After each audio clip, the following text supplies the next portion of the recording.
what's up sa inyo mga ka-icon, no? So, welcome back again sa ating social media account, no? So, guys, ito nga pala yung Euro Icon 110cc na 3 years and 4 months na natin ginagamit, no?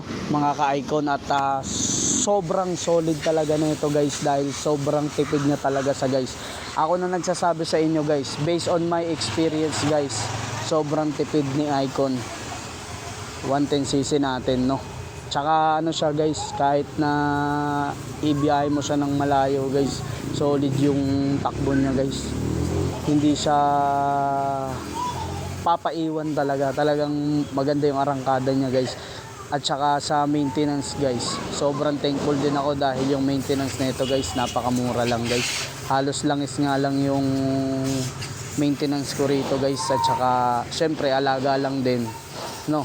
So, lahat naman ng mga accessories, guys, at saka parts ay nasa yellow basket ko, guys, at pwede na kayong makapag-check out, guys, no? Plug and play, guys, no? So, nasa yellow basket ko, guys. Lahat ng mga accessories na nilagay ko rito, guys, yung handlebar, itong Motowolf na magti 3 years na natin ginagamit.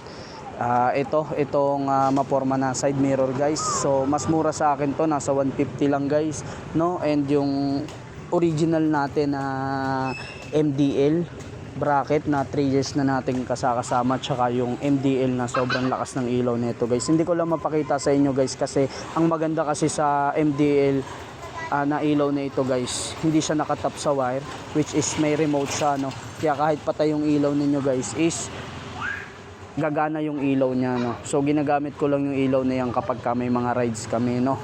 Papunta ng Baguio, Bicol, etc., no? So yun, guys, no? Paano ba natin mamimaintain yung motor natin na all goods, guys, lalong lalo na yung mga preparation natin kapag magra-rides tayo. So ang maganda kasi dito sa motor natin na to, guys, is minimal issue lamang talaga si Keyway Icon 110cc, no?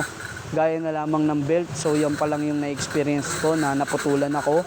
Yung throttle cable, guys, na naputulan ako for almost 2 years and 7 months, no? Tsaka lang siya naputol.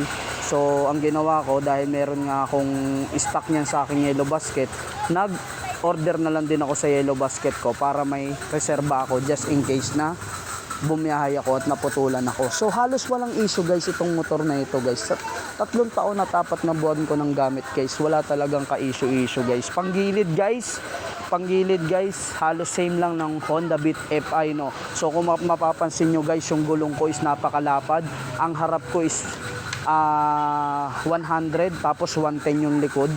So makikita ninyo, pero fit pa rin dahil merong mga nagtitinda ng gulong na ano siya, magagaling yung nagkakabit ng gulong, kaya napakalapad ng gulong natin, pero matipid pa rin siya sa gas. Once, guys, na namatayan kayo, guys, meron ditong minor sa seat compartment natin, pihitin nyo lang. So ang purpose ng minor na yun, guys, kung gusto nyo ng malakas yung hatak nya, pihitin nyo pataas, lalakas yung minor ninyo. So lalakas yung kain ng gas. And kung gusto niyo ng saktuhan lang, guys, yung may higop ng hangin dito sa air filter nya, tsaka tansya lang, hindi masyadong malakas sa gas. So tansyahin nyo lang sa minor kapag namatayan kayo, pihitin nyo lang, pataasin nyo lang, and 3 minutes. So tsaka nyo ibalik doon sa stock nya, doon sa ano. Halos lahat, guys, stock yung nakakabit dito, guys, no?